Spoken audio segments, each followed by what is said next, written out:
ধন্যবাদ জানাই আমাদের প্রধান শিক্ষককে, আমাদের অভিভাবকদেরকে, আমাদের প্রত্যেকটা স্কুলের শিক্ষক আপা এবং স্যারদেরকে। তোমাদের সকলকে অনেক অনেক ধন্যবাদ আজকে আমাদের এখানে উপস্থিত হওয়ার জন্য, এই আলোচনায় উপস্থিত হওয়ার জন্য। তোমরা আমাদেরকে অনেক উপকার মানে অনেক সাহায্য করেছো পুরো আন্দোলনে। সব ভাইয়াদেরকে এবং আপুদেরকে অনেক অনেক ধন্যবাদ। তোমরা যদি আমাদের পাশে না থাকতা তাহলে আজকে আমরা দূরে আসতে পারতাম না, এটা সত্য। তোমাদের জন্যেই আজকে আমরা এই জায়গায়। ইনশাআল্লাহ আশা করি তোমরাই আমাদের দেশের ভবিষ্যৎ। তোমরা এখানে আসছো, তোমাদেরকে আমি বলতে চাই যে আমাদের মাঝে আজকে বিশেষ কিছু অতিথি, আমাদের অনেক আপন মানুষ, আমাদের কাছের মানুষ তিনজন। এক হচ্ছেন যে আমাদের কবি এবং ভাবক ফরহাদ মাজার স্যার, এবং প্রিয় রুবেল ভাইয়া এবং তুষার ভাইয়া।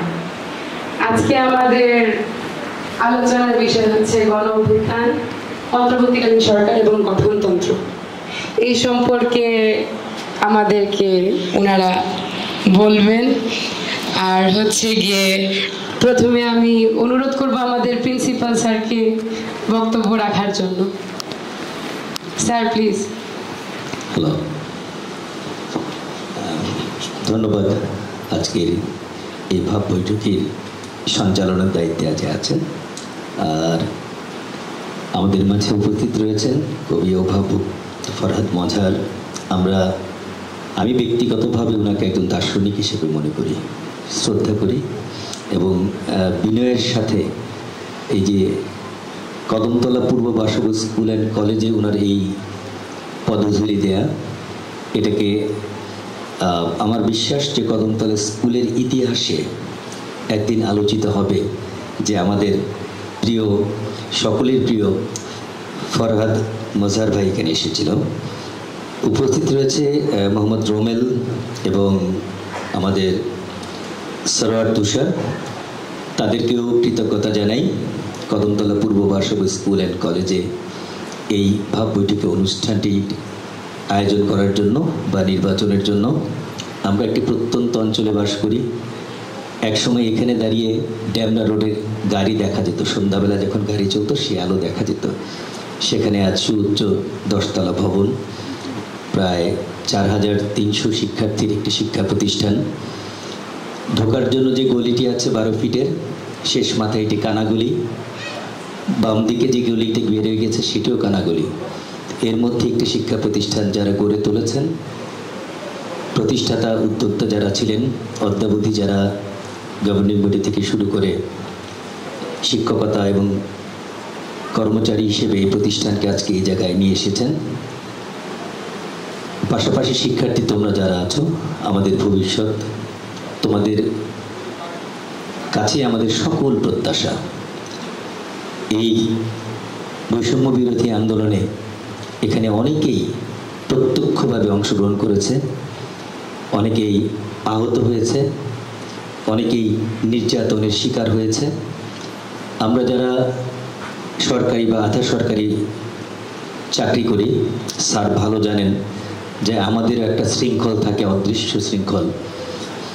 আমরা সেখান থেকে তোমাদের জন্য যতটা করা উচিত ততটা হয়তো করতে পারিনি, কিন্তু যতটুকু সম্ভব আমাদের যার যার জায়গা থেকে আমরা আমাদের সর্বোচ্চটা করার চেষ্টা করেছি।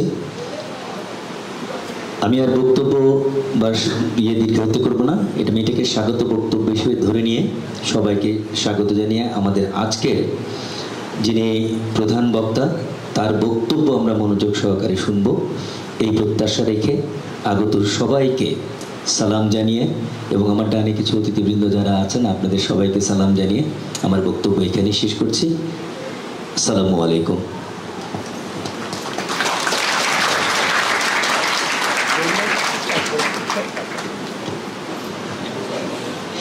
এখন আমাদের মাঝে বক্তব্য রাখবেন আমাদের প্রিয় মোহাম্মদ রুমেল ভাই। আসলে বক্তব্য ফরহাদ ভাই আজকে আপনি কথা বলা ভালো।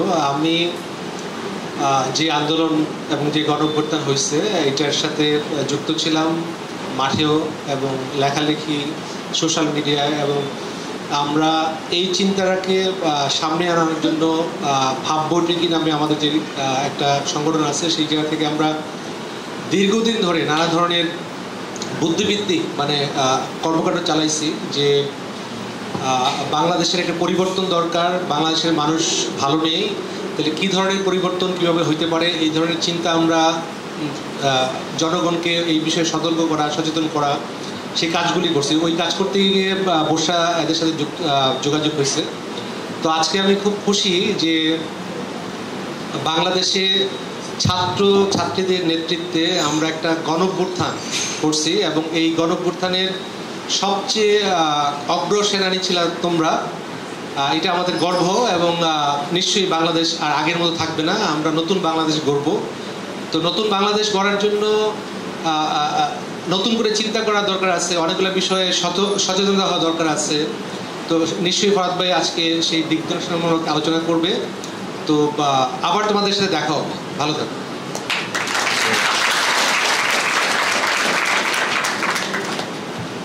আমি বুশরার অনুমতি না নিয়ে আলাপ করি, কারণ এরপরও আমাকেই বলবে। হ্যাঁ, আমার খুবই ভালো লাগছে যে আপনাদের সাথে কথা বলতে পারছি, এবং আমি আমার সেই পুরনো স্কুল দিনের কথা, আমিও তো একটা স্কুলের ছাত্র ছিলাম একসময়, এবং এই ঢাকা শহরে। তো অনেক দিন পরে আপনাদের সাথে এখানে আসতে পেরে, এবং এটা অনেক অনেক মানুষ, আমার খুবই ভালো লাগছে। তো যেটা আমি খুব অল্প কথাই বলবো, কারণ ফরাদ ভাই কথা বলবেন, আমরা তার কথাটা শুনি, কিন্তু আপনাদেরকে আমি অল্প কয়েকটা জিনিস একটু, মানে যেই কাজটা আপনারা করেছেন সেটা আমি একটু আবার আপনাদের সামনে উপস্থাপন করতে চাই আর কি। এই যে গণ অভ্যুত্থান শব্দটা, এটা আপনারা এই 5 আগস্টের আগে কেউ শুনছেন? হাত তোলেন তো। গণ অভ্যুত্থান শব্দটা আপনারা চিনতেন, আগে থেকে জানতেন? ও বাবা, তাহলে তো কিছু বলার নাই, আপনারা সব জানেন। মানে 5 তারিখের আগে, মানে শেখ হাসিনা দেশ থেকে পালিয়ে গেলেন 5 তারিখ, এর আগে যদি আপনারা গণ অভ্যুত্থান শব্দটার সাথে পরিচিত হয়ে থাকেন, তাহলে তো আমরা অনেক দূর এগিয়ে গেছি। এবং এই যে আমরা অনেক দূর এগিয়ে গেছি, এই জন্যই 5 তারিখ ঘটেছে, নাহলে কিন্তু ঘটতে পারতো না। কেমন, মানে আমরা ব্যাপারটা বুঝি যে এই শব্দ তো একটা শব্দ না, এই শব্দের সাথে অনেকগুলো ব্যাপার জড়িত আছে, তার মানে এটা আমরা বুঝি। এবং আমরা বুঝি বলে ওই যে আমার এক ভাইয়ার সাথে কথা হচ্ছিল, তার মাথায় সে এখনো ব্যান্ডেজ করা, এবং তার এই রাস্তায় মানে গুলি খেয়েছে আর কি। এবং সারা ঢাকা শহরের, ওই যে ওখানে আছে, সারা ঢাকা শহরে এবং বাংলাদেশে ছাত্রছাত্রীরা যে আপনারা যে এইভাবে নামলেন, হ্যাঁ, এটা তো একটা অভূতপূর্ব ব্যাপার। এটা তো আপনাদেরকে কোনো রাজনৈতিক দল ডাকে নাই, ডাকছে? কোনো রাজনৈতিক দল ডাকলে তো আপনারা যেতেন না, কিন্তু আপনারা গেলেন। মানে নিজেদের, স্যার বললেন যে অনেক সীমাবদ্ধতা আছে, স্কুল চাইলেই তো বলতে পারে না তোমরা যাও। স্কুলের স্যাররা যদি মনেও করেন যে এটা যাওয়াটা উচিত, কিন্তু স্কুল কর্তৃপক্ষ তো এটা বলতে পারে না, অনেক সীমাবদ্ধতা থাকে। কিন্তু তারপরেও যে আপনারা ঝুঁকি নিয়েছেন, আমরা যে ঝুঁকি নিয়েছি, আপনাদের পেছনে পেছনে যে আমরাও নেমেছি, এটা কেন, আমরা কি করলাম এবং আমরা কি করতে চাই, এইটাই আমি সামান্য আপনাদেরকে বলতে চাই। তার মধ্যে একটা কথা, এটা ব্যক্তিগত বিজ্ঞাপন না, আমি আজকে প্রথম আলো পত্রিকা আপনারা যদি কেউ পড়েন, ওখানে আমি একটা, এই যে দেয়াল লিখন দেখা যাচ্ছে না সারা ঢাকা শহরে, যেখানেই তাকাই, আপনাদের এখানেও দেখা যাবে, যেখানেই তাকাই ওখানেই রঙিন, ওখানেই কিছু না কিছু বলা আছে, তাই না?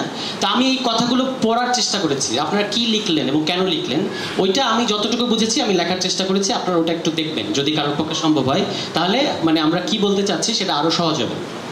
একটা ব্যাপার হচ্ছে, আমরা এখানে কারা, আমরা যে আপনাদের সাথে আসলাম এবং আমরা কারা? আমরা তো বিএনপি না, আমরা আওয়ামী লীগ না, আমরা জামাত শিবির না, তাই না?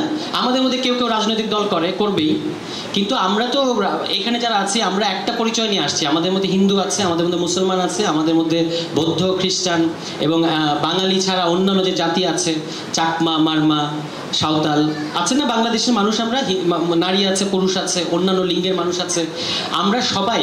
আমরা তো মানে আপনার সাথে তো আমার কোনো রক্তের সম্পর্ক নাই, আছে? আত্মীয়তার কোনো সম্পর্ক আছে? নাই, কিন্তু একটা সম্পর্ক আমাদের মধ্যে আছে। ওই সম্পর্কের দাবি নিয়ে আমরা আজকে এখানে আসছি। সেটা হচ্ছে, আমরা সবাই বাংলাদেশ বলতে আমরা যে একটা ভূখণ্ডের মধ্যে থাকি, আপনারা পাঠ্যপুস্তকে পড়েন, সেটার একটা সীমানা আছে, তাই না? 1,47,570 বর্গ কিলোমিটার বা 56,000 বর্গ মাইল আমরা বলি। এর মধ্যে আমরা থাকি। আমরা একটা আলাদা জনগোষ্ঠী, আমরা কোনো জাতি না আলাদা, আমরা একটা আলাদা জনগোষ্ঠী, ঠিক আছে? বাংলা ভাষায় কথা বলে এমন মানুষ তো পশ্চিম বাংলা তো আছে, তারা আর আমরা তো একসাথে থাকি না। তাই বাংলা ভাষাই যদি একমাত্র ঐক্যসূত্র হতো, তাহলে আমরা একসাথে থাকতাম। তার মানে আমাদের মধ্যে একটা আলাদা ব্যাপার আছে, সেইটাই হচ্ছে আমরা একটা আলাদা রাজনৈতিক জনগোষ্ঠী বলি আমরা, যে দিস ইজ আস। আমরা এই জনগোষ্ঠী, নিজেদেরকে আমরা প্রোটেক্ট করব, নিজেদেরকে আমরা পরিচালনা করব, এটাই হচ্ছে বাংলাদেশ, তাই তো? এবং এখানে অনেক ধরনের মানুষ থাকবে, এই হচ্ছে আইডিয়া। এবং আমরাই বাংলাদেশের প্রকৃত বলেন মালিক বলেন বা ওনার বলেন, যাই বলেন আপনারা, আমরা কিন্তু তারা। আমরাই ঠিক করি যে কে সরকারে যাবে, কে রাষ্ট্রে যাবে, এটাই আইডিয়া। আমরাই টাকা দিই। শেখ হাসিনার বাপের বাড়ি থেকে টাকা দিয়ে এসে আমাদেরকে পরিচালনা করে না। কিন্তু এতদিন উনি যেভাবে শাসন করতেন বা আওয়ামী লীগ যেভাবে শাসন করতো, উনি আমাদেরকে এটা বোঝাতে চাইছেন যে আমরা তার গোলাম। ওনার কথাবার্তা আমাদের পরিষ্কার। আপনারা কেন রাস্তায় নামলেন, কেন ক্ষুব্ধ হইলেন? আপনারা ক্ষুব্ধ হয়েছেন, আমরা ক্ষুব্ধ হয়েছি কারণ আমাদেরকে রাজাকার বলছে। আমরা কি রাজাকার? আমরা যদি রাজাকার বললে আমাদের যদি ভালো লাগতো, আমরা তো রাস্তায় নামতাম না। আমরা বাসায় বসে খিচুড়ি রান্না করে খেতাম আনন্দে। আমরা সেটা করি নাই। যেহেতু আমরা রাজাকার না এবং আমরা একটা ন্যায্য জিনিস চাচ্ছি, আমাদের ছাত্র ভাই বোনেরা একটা ন্যায্য জিনিস চাচ্ছে। সেটা কি? যে চাকরির মধ্যে চাকরিতে যাওয়ার অধিকার নাই আমাদের। এই দেশের চাকরিতে আমরা যাব না। তাহলে আপনি সেই চাকরিতে আপনার লোক ঢোকানোর জন্য, শেখ হাসিনা তার লোক ঢোকানোর জন্য 100টা চাকরির মধ্যে 56টা চাকরি উনি উনার কাছে রাখছেন। এটাই কোটা। আর 44টা চাকরি আমাদেরকে মানে কম্পিট করতে হবে, আমাদের প্রতিযোগিতা করতে হবে। আমরা তো শেখ হাসিনার কাছে বলি না আমাদেরকে চাকরি দেন আলাদা করে। আমরা বলছি আমরা আমাদের যোগ্যতা দিয়ে পরীক্ষা দিব, আপনাকে আর কিছু না, আমাদের শুধু ফেয়ার চান্সটা দেন, যেটাকে খেলার ভাষায়, আপনারা তো অনেক ফুটবল খেলেন আমি জানি, লেভেল প্লেইং গ্রাউন্ড বলে, তাই না? ওইটা আমাকে দেন, আমি আমার যোগ্যতা দিয়ে চাকরি করবো। এটুকুই চাওয়া ছিল, তেমন কিছু না। এইটা চাইতে গিয়ে আমাদেরকে শুনতে হলো যে আমরা রাজাকার, ঠিক আছে? এবং এটা এতে আমরা অপমানিত বোধ করলাম বলে ঢাকা বিশ্ববিদ্যালয় থেকে সবার আগে মধ্যরাতে আমাদের বোনেরা বের হলো, তাই না? তারপর ছেলেরা নামলো সাথে সাথে। এই অপমানটা আমরা বলছি যে আমরা এই অপমান ডিজার্ভ করি না, আমরা এই অপমানের আমাদেরকে আপনি করতে পারেন না। তারপর ঘটনা আপনারা দেখলেন যে পুলিশ গুলি করলো, রংপুরে আবু সাইদ শহীদ হলো, এইসব ঘটলো।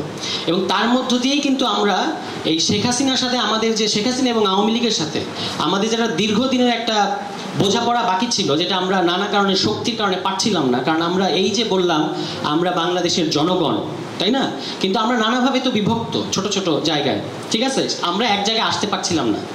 অনেকদিন ধরেই তো উনি এভাবে চালাচ্ছিলেন দেশ। 2014 সালে দেশে নির্বাচন হয় নাই, 18 সালে নির্বাচন হয় নাই।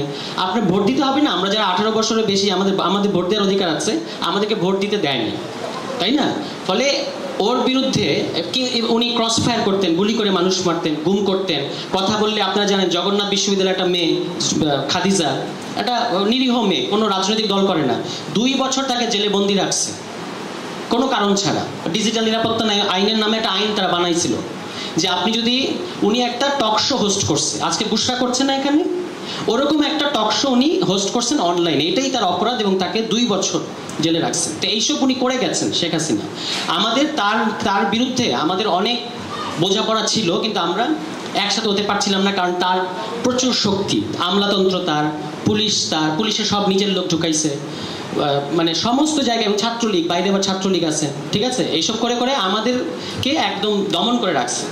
তো আমরা ফুসতেছিলাম নানাভাবে, কিন্তু কিসে আমরা এক জায়গায় আসবো, স্পার্কটা কি, এইটা আমরা বুঝতে পারছিলাম না, মানে ঐক্যসূত্রটা পাচ্ছিলাম না। কিন্তু আমাদের মধ্যে কেউ কিন্তু, যেমন এখানে ফরহাদ মজর আছেন, উনি কিন্তু বহুদিন ধরেই এই লাইনটা বলতেছিলেন যে এইভাবেই করতে হয়। এই ধরনের যখন সরকার হয় তখন তাকে ভোট দিয়ে সরানো যায় না, মানে আরেক দলকে আপনি ভোট দিবেন সে ক্ষমতায় আসবে, এটা পারা যায় না। এরা প্রচন্ড, এত ভোটই দিতে দেয় না, দেখলেন না?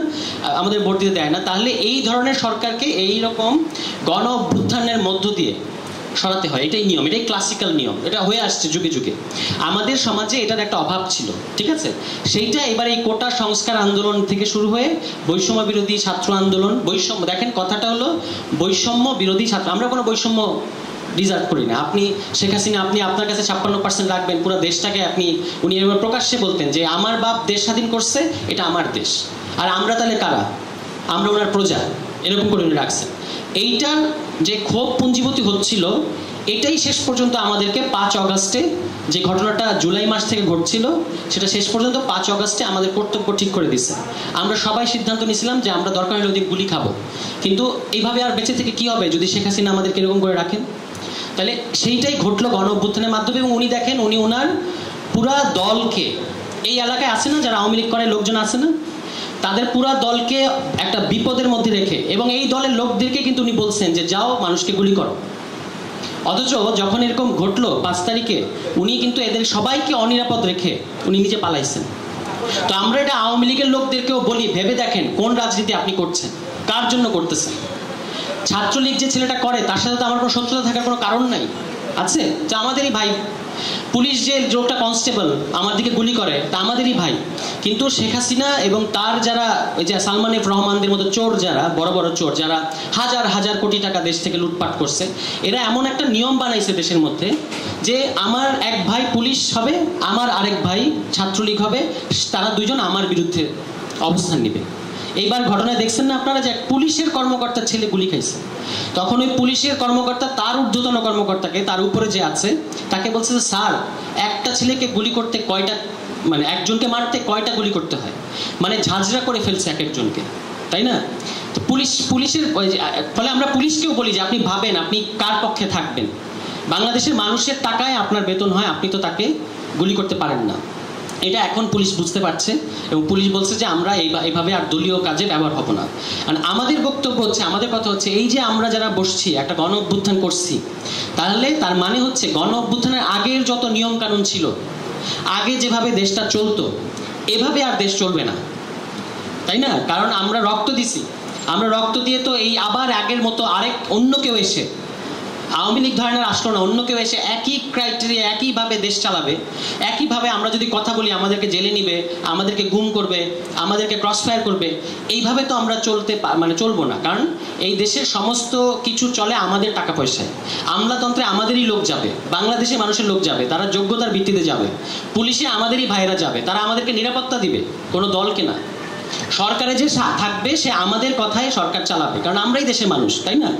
এইটা করার জন্য আমাদেরকে, এই যে ধরেন আজকে আমরা এখানে আসলাম, আমরা এই আলোচনাটা তো শুধু ঢাকার ভার্সিটিতে করলে হবে না, এই আলোচনা আমাদের পাড়ায় মহল্লায় হইতে হবে, সমস্ত জায়গায়, যে আমরা কি ধরনের বাংলাদেশ চাই, কি ধরনের বাংলাদেশ ছিল আর কি ধরনের বাংলাদেশ আমরা চাই। এখানে আপনারা বলছেন গণ অভ্যুত্থান সুরক্ষা মঞ্চ, কেন?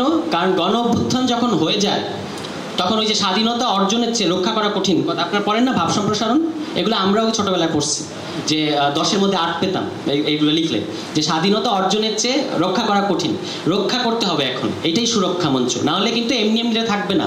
আপনি দেখতে পাচ্ছেন যে ইন্ডিয়া, আমাদের যে পাশের দেশ, আমাদের সাথে কিরকম শত্রুতার মতো আচরণ করছে, তাই না? আমরা কি তাদেরকে কিছু করছি? আমরা আমাদের এখানে যে একটা স্বৈরাচারী সরকার ছিল তাকে আমরা সরাই দিয়েছি, এটা আমাদের অধিকার আছে। কিন্তু সে এমন আচরণ করছে যে যেন সে তার তালুকদারি এখানে হারাইছে। এটা তো হওয়ার কথা ছিল না, কিন্তু এই যে এখন আমাদের বন্যার পানি আমাদের দেশের মানুষজন মারা যাচ্ছে, ঠিক আছে? এগুলো ইন্ডিয়া করছে। ফলে আমাদেরকে আমরা যে অর্জন করছি সেটুকু যেন আমরা না হারাই, আমরা যেন হারাই, এটা অনেক চেষ্টা হবে। এটা শেখ হাসিনার লোক, আওয়ামী লীগের লোক, ইন্ডিয়ার লোক, অনেক লোক হচ্ছে এখানে এটা নষ্ট করার চেষ্টা করবে, কিন্তু আমাদেরকে আমাদের ঐক্যটা ধরে রাখতে হবে, যেটা আমরা করছি, ঠিক আছে? ভুল বোঝাবুঝি হলে আমাদের নিজেদের মধ্যে এটাকে নিয়ে বসতে হবে, কথা বলতে হবে। আমাদের মধ্যে আমরা কোনো বিভেদ করবো না, কে হিন্দু, কে মুসলমান, কে নারী, কে পুরুষ। আজকে তো নারীরা বেশি পুরুষদের তুলনায়। তাহলে তো এমন বাংলাদেশ হবে না যেখানে বলবে যে নারীরা সব ঘরে থাকবে, কিংবা নারীরা একটা বিশেষ ধরনের জীবনযাপন করবে। এইটা তো কেউ এসে নারীদেরকে বলবে না, তারা তো এই জন্য জীবন দেয় নাই, তারা এই জন্য পুলিশের মুখে হয় নাই, তাই না? আমরা যে ধরনের বিশ্বাস, আমরা সেইভাবেই আমরা থাকবো এই দেশের মধ্যে, কেউ আমাদের উপর জুলুম করতে পারবে না, এটাই হচ্ছে আমাদের চাওয়া। তো সেইটা করতেই যে এখন একটা নতুন সরকার আসছে, দেখেন একটা শব্দ, কঠিন একটা শব্দ, তাই না? অন্তর্বর্তীকালীন সরকার, কিন্তু এত কঠিন না যে আপনারা বুঝবেন না, ঠিক আছে? আপনারা অনেক বড় হয়ে গেছেন, আপনি এগুলো বুঝবেন। আর গণ অভ্যুত্থান আমাদেরকে আরো বড় করে দিচ্ছে, ঠিক আছে? অন্তর্বর্তীকালীন সরকার মানে হচ্ছে যে ধরনের সরকার আগে ছিল, যেটা আমরা চাই না, আর যে ধরনের সরকার সামনে আসবে, এর মাঝামাঝি যে একটা সময়, এই সময়টাতে আমরা যে কতগুলো প্রস্তুতি করব। এই যে এই ধরনের সভা আপনারা শেখ হাসিনার আমলে ভাবতে পারতেন স্কুলের ভেতরে করব আমরা? এখন যে সরকার আছে সে আমাদেরকে এগুলোতে বাধা দিতে পারবে না, বাধা দিলে আমরা তাকেও থাকতে দিব না। কথা সিম্পল। আমরা বাংলাদেশের মানুষ, আমাদের সমাজে আমরা কথাবার্তা বলবো নিজেদের মধ্যে, আমরা বোঝাপড়া করবো যে আমাদের কেমন দেশ লাগবে। আমরা যা বলবো সেগুলাই ওরা বাস্তবায়ন করবে। ঢাকা শহরের দেয়ালের মধ্যে যে তরুণরা লিখতেছেন, আপনারা যা যা লিখতেছেন, এইটাই বাস্তবায়ন করতে হবে। এইটার মধ্য দিয়ে আমাদের, এটা ফরাক ভাইয়ের ভাষা এবং এটা রাষ্ট্রবিজ্ঞান, আপনারা যারা পড়েন রাষ্ট্রবিজ্ঞান, একটা ক্লাসিক্যাল কথা যে জনগণের ইচ্ছা ও অভিপ্রায়, উইল, ইংরেজিতে বলে উইল, এই যে জনগণের আমাদের ইচ্ছা প্রকাশিত হচ্ছে, দেয়ালে দেয়ালে দেখা যাচ্ছে, এটা আর আপনাকে এসে জিজ্ঞেস করতে হচ্ছে না আলাদা করে। আমরা লিখতেছি এগুলো, বলতেছি যে আমরা এমন দেশ চাই। খেয়াল করে দেখেন কথাগুলো। তাহলে সরকারের কাজ হচ্ছে এই কথাগুলোরই বাস্তবায়ন সে করবে। কিভাবে করবে? ওইটাই হচ্ছে ওই যে গঠনতন্ত্র। এর ইংরেজিতে আমরা এটা কি বলি জানেন কেউ ইংরেজিটা? এই যে গঠনতন্ত্র শব্দের ইংরেজি কেউ বলতে পারবেন আপনাদের মধ্যে? আপনারা জানেন কিন্তু কনস্টিটিউশন বলি আমরা। শুনছেন না শব্দটা? কে কে শুনছেন হাত তুলেন। সবাই আমরা শুনছি কনস্টিটিউশন, ঠিক আছে? মানে হচ্ছে ওই যে কনস্টিটিউট করার মানে কি? গঠন করা। আর গঠন করে আমরা যা যা লিখে রাখি একটা জায়গায়, এই স্কুলের একটা নিয়ম আছে না? এই স্কুল তো একটা নিয়মে চলে, সেই নিয়মটা কোথাও লেখা আছে, ওটাই এই স্কুলের গঠনতন্ত্র। একইভাবে এই রাষ্ট্রের, আমরা যে বাংলাদেশ একটা রাষ্ট্র, এটা কিভাবে চলবে এটাও লেখা থাকবে একটা জায়গায়, সেটা হচ্ছে গঠনতন্ত্র, কনস্টিটিউশন। তা আমরা বলছি যে কনস্টিটিউশন ছিল এটাতে আমাদের সবার অধিকার নিশ্চিত করে না, ওটা শেখ হাসিনার কনস্টিটিউশন। আমরা বাংলাদেশের মানুষের জন্য একটা গণতান্ত্রিক কনস্টিটিউশন চাই, গঠনতন্ত্র চাই, যেখানে আমাদের সব ধরনের মানুষের সব ধরনের অধিকারের নিশ্চয়তা থাকবে, ঠিক আছে? সেইটাই কাজ করার দায়িত্ব হলো এই অন্তর্বর্তীকালীন সরকার। এই রাস্তাটা ক্লিয়ার করবেন। ফরাদ ভাই এই বিষয়ে বিস্তারিত বলবে, আমি ওদিকে আর যাবো না। কিন্তু যেটা আমি আপনাদেরকে খেয়াল রাখতে বলবো, মনে রাখতে বলবো, এই যে জনগণের ইচ্ছা ও অভিপ্রায় কথাটা আপনারা ভাববেন বেশি বেশি। আমাদের প্রত্যেকের আলাদা আলাদা ইচ্ছা আছে, আমরা সব এক ধরনের মানুষ না, তো ফলে আমাদের অনেক ধরনের ইচ্ছা আছে। কিন্তু এই সকল ইচ্ছা এসে যখন মেলে সেটাই হয়ে ওঠে সবার ইচ্ছা, ওটাই হলো জনগণের ইচ্ছা ও অভিপ্রায়। ওইভাবেই ওইটা দিয়েই দেশ চলে। দেশ চলার আর কোনো নিয়ম নাই। দেশ আওয়ামী লীগের নিয়মে চলবে না, দেশ বিএনপি নিয়মে চলবে না, দেশ অন্য কারোর নিয়মে চলবে না। জনগণ যেভাবে বলবে দেশ ওইভাবে চলবে। যে সরকারে থাকবে সে ওইটা বাস্তবায়ন করতে বাধ্য থাকবে। এতদিন দেশটা এভাবে চলতো না, এখন দেশটা এভাবে চলবে, কারণ এটা এখন গণ অভ্যুত্থানের পরের একটা বাংলাদেশ। এবং আপনারা দেয়ালে লিখছেন বাংলাদেশ 2.20 লিখছেন না? মানে আপনারা বলতেছেন এটা একটা নতুন বাংলাদেশ, ঠিক আছে? এই নতুন বাংলাদেশে পুরনো নিয়ম কানুন আর চলবে না। হ্যাঁ, আমরা এমন কোনো আইন, সংসদ যে পার্লামেন্ট থাকে না দেশে, এই পার্লামেন্টে এমন কোনো আইন হবে না যে আইন আমাদের যে মৌলিক অধিকার আছে সেটাকে কেড়ে নেয়। এমন কোনো আইন থাকতে পারবে না। এরকম আরও অনেক ব্যাপার আছে। আমাদের দেশে শ্রমিক আছে, আমাদের দেশে রিক্সাওয়ালা আছে, আমাদের দেশে কৃষক আছে, আমাদের দেশে বিভিন্ন ধরনের। আমরা শুধু আমাদের কথা ভাবলে হবে না, দেশ সবচেয়ে যারা খারাপ আছে তাদের কথা সবচেয়ে আগে ভাবতে হবে। এটাই হচ্ছে ওই যে জনগণের সংঘবদ্ধ ইচ্ছার কথা যেটা বলছি। একসাথে যে আমরা যখন হই তখন আমরা ভাবি, ঘরের মধ্যে সবচেয়ে যে দুর্বল তার কথা পরিবার সবচেয়ে আগে ভাবে না? দেশের মধ্যেও তাই হইতে হবে। যে সবচেয়ে দুর্বল, যে সবচেয়ে পিছিয়ে আছে তাকে সবচেয়ে আগে জায়গা দিতে হবে। এতে আমাদের কোনো ক্ষতি হবে না, আমাদের এই নিয়ে আমাদের মধ্যে কোনো সংকীর্ণতা নাই, তাই না? কিন্তু আমাদের সবার ইচ্ছাটাকে বাস্তবায়ন করার মতো একটা জায়গা আমাদের যাইতে হবে। এবং যাওয়ার জন্য আপনি মনে রাখবেন, এই কথাটার বলে আমি শেষ করি, যে গণ অভ্যুত্থান সুরক্ষা মঞ্চ মানে হচ্ছে এইটা। যদি আমরা ভাবি যে শেখ হাসিনাকে বিদায় করছি, এখন সব ঠিকঠাক হবে, আমরা সবাই আবার ঘরে ফিরে যাই, আমরা আবার করে যাই, আপনারা পড়াশোনা করবেন, সব করবেন, কিন্তু এই যে এই ধরনের সবার মধ্যে আলোচনা আমাদের মধ্যে চলতে থাকতে হবে। এই কথাগুলোই ওখানে যাবে, মানে দেশ যারা চালায় তাদের কাছে যাবে। হ্যাঁ, আমরা যদি ভাবি যে যা হওয়ার তো করে ফেলছি, আমাদের কিন্তু পুরো কাজটাই এখনো বাকি আছে। গণ অভ্যুত্থান প্রথম পর্ব শেষ হয়েছে, এখন দ্বিতীয় পর্বে ঢুকছি। সেই দ্বিতীয় পর্বের নাম হচ্ছে দেশকে গঠন করার পর্ব। আমরা আমাদেরকে গঠন করব, যাতে ইন্ডিয়া চাইলেই এখানে পানি ঢুকায় না দিতে পারে, যাতে ইন্ডিয়া চাইলেই আমাদেরকে কাঁটাতারে ফেলানির মতো ঝুলায় রাখতে না পারে, ঠিক আছে? যাতে চাইলেই ইন্ডিয়ার রয়্যাল লোক এখানে এসে আমাদের সেনাবাহিনীর হেডকোয়ার্টারে এসে বসে থাকতে না পারে, ঠিক আছে? আমরা আমাদের দেশকে এইভাবে গঠন করব, এবং সেই গঠন করার একটা প্রক্রিয়া আছে, ওইটা কিন্তু আমাদের সবার ছাড়া হবে না, এবং বিশেষত তরুণদের অংশগ্রহণ ছাড়া হবে না। ফলে আমি আপনাদেরকে ওইটা বলবো যে আপনারা এইগুলো নিয়ে সবসময় সচেতন থাকবেন, নিজেদের মধ্যে কথাবার্তা বলবেন, এবং ইতিহাস পড়বেন। আপনারা ইতিহাস পড়তে হবে। ইতিহাসে এতদিন আপনাদের যা পড়ছেন সব জায়গায় শেখ মুজিব, শেখ মুজিব, শেখ মুজিব, শেখ মুজিব, যেন বাংলাদেশে আর কেউ নাই। উনি কিন্তু অনেক বড় মানুষ, তাকে অশ্রদ্ধা করা যাবে না, কিন্তু উনি একা না, উনি একা আসমান থেকে আসেন নাই। এখানে মাওলানা ভাসানীর মতো নেতা ছিলেন, এখানে সোহরাওয়ার্দী ছিলেন, এখানে শেরে বাংলা একে ফজলুল হক ছিলেন, এখানে আওয়ামী লীগের মধ্যে তাজউদ্দিন আহমেদ ছিলেন। এখানে ওই যে আপনি আজকে গণ অভ্যুত্থান করছেন, এরকম একটা গণ অভ্যুত্থান 69 সালে হয়েছিল। আবু সাইদের কথা মনে করেন, রংপুরের আবু সাইদ, ওনার সর্বশেষ পোস্টে উনি বলছেন শামসুজ্জোহা 69-এর গণ অভ্যুত্থানের একজন নেতা, একজন শিক্ষক ছিলেন, যিনি ছাত্রদের বাঁচাতে গিয়ে মারা গেছিলেন, তার কথা স্মরণ করছে আবু সাইদ। তো এই 69-এর গণ অভ্যুত্থানের একজন প্রধান, মানে তখনকার তরুণ নেতা, কি নাম আপনারা জানেন? তার নাম সিরাজুল আলম খান। আপনার নাম শুনছেন এই নাম? সিরাজুল আলম খান নাম শুনছেন? হাত তোলেন তো কেউ যদি শুনে থাকেন। ওই যে একজন শুনছেন, মুরব্বীরা তো শুনছেন অবশ্যই। এখানে আর কেউ? সিরাজুল আলম খান। তাহলে খেয়াল করেন, আমরা এত মানুষ আছি, আমরা কিন্তু সিরাজুল আলম খান যারা রাস্তায় শেখ মুজিবকে যারা বঙ্গবন্ধু বানালো, আমরা তাদেরকে চিনি না। কেন চিনি না? আমাদের ইতিহাস বই আমাদেরকে চিন্তা দেওয়া হয় না, একটা দলীয় ইতিহাস লিখে রাখছে ওরা। ফলে আমাদেরকে আমাদের ইতিহাসটা আরো বড় করে পড়তে হবে। এই সিরাজুল আলম খান কিন্তু আওয়ামী লীগেরই লোক, আওয়ামী লীগই করতেন, কিন্তু শেখ হাসিনার একটা শেখ পরিবারের ইতিহাস বানায় রাখছে এইখানে। মানে ও সারা দেশের মানুষ ইতিহাস লিখবে কোথা থেকে? সে একটা দলের ইতিহাস লিখতে পারবে না, কারণ তাজউদ্দিন বাদ। এই ইতিহাসে তাজউদ্দিন আহমদ নাই, এই ইতিহাসে মাওলানা ভাসানীর মতো লোক নাই যারা 69-এ আপনি ভাবতে পারেন যে উনি মারা যাওয়ার আগে এই যে আজকে এত সমস্যা, ফারাক্কা অভিমুখে উনি লং মার্চ করছিলেন এবং ইন্ডিয়াকে বলছে খামোশ। তাদেরকে আমাদেরকে ভুলায় রাখা হয়েছে। এই ইতিহাসগুলো আমাদের পড়তে হবে, কারণ ইতিহাস না পড়লে আমরা কিন্তু আজকে করণীয় কি এটা বুঝতে পারবো না। ঠিক আছে? আবু সাঈদের মাথায় যে ওই শেষ মুহূর্তে শামসুজ্জোহা সাহেবের নাম মাথায় আসছে, এটা কিন্তু সেই ইতিহাসটা জানতো বলে আসছে। ঠিক আছে? ইতিহাস সবসময় আপনাকে রাস্তা দেখাবে, এই জন্য ইতিহাস পড়াটা খুব ইম্পর্টেন্ট। আপনারা স্কুলে ইতিহাস পড়েন, এই ইতিহাসগুলো খুব মন দিয়ে পড়বেন। এগুলো শুধু পরীক্ষায় পাশ করার জন্য পড়বেন না, মন দিয়ে পড়তে হবে, বুঝতে হবে যে ওরা কি আজকে আপনারা 24-এ যে ইতিহাস তৈরি করছেন এটা পড়বে, 40 সালের ছেলেমেয়েরা পড়বে। ঠিক আছে? এখন যদি কোনো একটা সরকার আসে আইসা এই ইতিহাসটা মুছে দেয়, যদি বলে যে এটা অমুক দলের শুধু নাহিদ করছে, এই যে মন্ত্রী হয়েছে না নাহিদ, আপনাদের বড় ভাই, সে কিন্তু আন্দোলন করছে, অত্যাচার হয়েছে, শিকার হয়েছে, কিন্তু ধরেন নাহিদ যদি এখন বলে যে ইতিহাসে শুধু আমার কথাটা লিখে দাও আর সব বাদ, তাহলে কি আমরা ইতিহাস মানবো? আমরা ইতিহাস মানবো না। তাহলে এতদিন এই ইতিহাসই চলতো, এখন আর চলবে না। আপনাদেরকে ইতিহাস পড়তে হবে, সমাজ বিজ্ঞান পড়তে হবে, সমাজে একসাথে কিভাবে থাকা যায়, কি শর্তে আমরা সবাই রাজা। ওই যে রবীন্দ্রনাথের গান আছে না যে আমরা সবাই রাজা, তাহলে আমাদের সবাই যদি রাজা হই কি শর্তে পরস্পরের সাথে মিলবো, একটা লাগবে। এই বোঝাপড়াগুলো আমাদের মধ্যে হইতে হবে। স্কুল হচ্ছে সেটার জন্য সবচেয়ে বেস্ট জায়গা, স্কুল এবং কলেজ। আপনারা জানলে আপনাদের স্কুলে ছোট ভাই বোনরা জানবে, তাদেরকে আপনারা শিখাবেন। ফলে এটা কিন্তু খুব গুরুত্বপূর্ণ। এবং আপনাদের যারা শিক্ষক আছেন তারা এই ইতিহাসগুলো জানেন, তারা এতদিন এগুলো বলতে পারতেন না, পড়াইতে পারতেন না, কারণ পড়াইলে তাদের উপর এসে অত্যাচার হইতো। এখন তারা এগুলো পড়াতে পারবেন, এক সত্য ইতিহাসটা আপনাদেরকে জানাতে পারবেন। আপনাদের কোনো প্রশ্ন থাকলে তাদেরকে জানাবেন।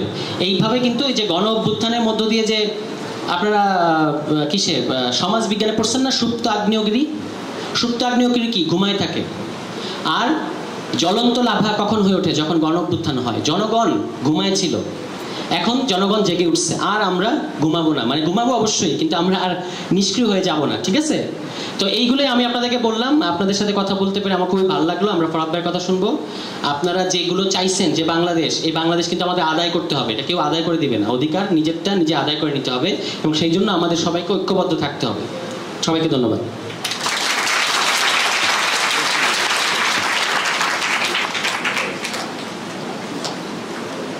ঠিক আছে, বুশরা আহমেদ বলি তাহলে। আচ্ছা, আমি প্রথমে বলবো আমার কাছে অসম্ভব ভালো লাগছে। তোমাদের ভালো লাগছে সবার? আমরা একটা হাততালি দিই।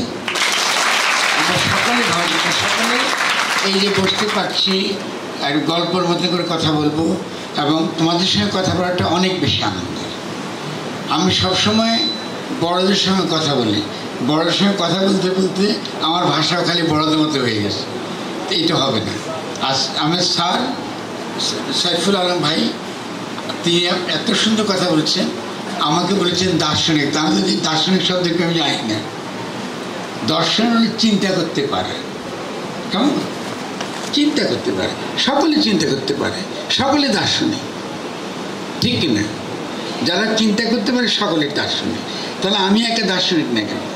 আমরা সকলে যারা বসে আছি সকলে কিন্তু দার্শনিক। তাহলে চিন্তা করাটা একটা আমরা ভুলে যাই কেন? কি জন্য ভুলে যাই? কারণ আমাদের যে সমাজ, আমাদের যে রাষ্ট্র, আমাদের যে স্কুল, এটা আমাদেরকে চিন্তা করতে শেখায় না। কি করে চিন্তা করব, কোনটা ভালো চিন্তা, কোনটা আমাদেরকে সামনে এগিয়ে নেবে, এটা আমাদেরকে তারা শেখায় না। ঠিক আছে? ফলে দার্শনিক মানে যারা চিন্তা করতে পারে এবং কি করতে পারে, তারা সামনে কি ঘটছে, আগামী দিনে কি ঘটছে, তারা চিন্তা করে আগে থেকে বুঝতে পারে, এবং কি লক্ষ্যে আমাদেরকে যেতে হবে, কোথায় গেলে আমাদেরকে আমরা যেটা চাই আমরা সেখানে পৌঁছাতে পারবো। এটা যারা ভাবতে পারে তাদেরকে সাধারণত দার্শনিক বলে। কেমন হবে? তা আমি বলি যে সাইফুল আলম ভাই আমাকে এত বড় একটা সম্মান দিয়েছেন, আমি তাকে অত্যন্ত ধন্যবাদ জানাই। এবং তিনি এই এত সুন্দর একটা ব্যবস্থা করেছেন। বিশেষত আজকে আমি এই ছোটো ছোটো বাচ্চাদের সামনে কেমন তাদের সাথে কথা বলতে পারছি, এতে আমি খুবই গর্ববোধ করছি। কারণ আজকে বাংলাদেশে আমরা যে এই অবস্থানে আসতে পেরেছি, এটার জন্য তরুণরা তাদের অবদান অসামান্য।